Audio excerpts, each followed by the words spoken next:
Dalam setiap keluarga, pastinya mempunyai tuncang utama yang membimbing dan menyatukan. Di Kolej Komuniti Ledang, kami bukan sekadar warga kolej, kami adalah sebuah keluarga. Dalam setiap keluarga mesti ada yang jadi tukang masak. Inilah tukang masak keki ledang. Setiap keluarga juga mesti ada seorang insan yang paling sibuk bila raya nak dekat. Sapu sana, lap sini, gantung lampu. Semua benda lah dia nak buat. Kalau bukan dia, entah bila rumah nak siap.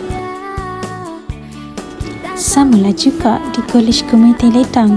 Mereka inilah yang sentiasa pastikan semuanya teratur, tersusun dan berjalan lancar. Dah macam Kak Long kawasan.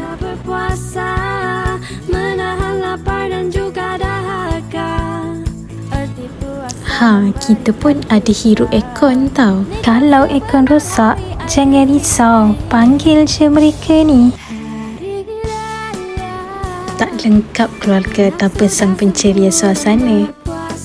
Banyak betul kerenah mereka ni.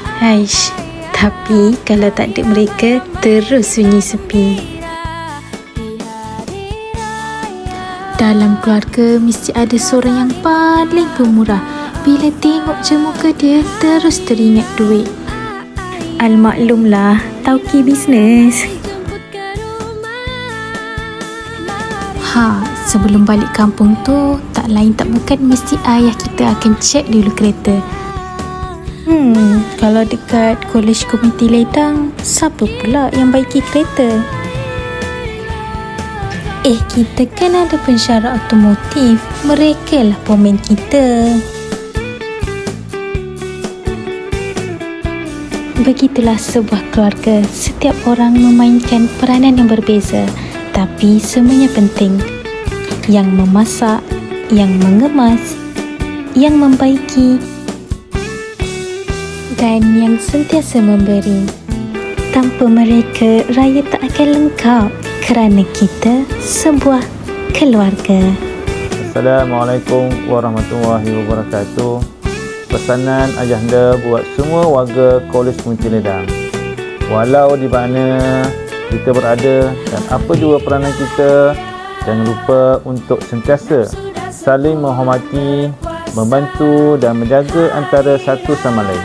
Sempena Aidilfitri yang mulia ini, ayahanda ingin mengucapkan Selamat Hari Raya Aidilfitri, maaf zahir dan batin kepada seluruh warga Kolej Komuniti Ledang dan keluarga besar Kolej Komuniti Ledang. Kami dari Kolej Komuniti Ledang ingin mengucapkan Selamat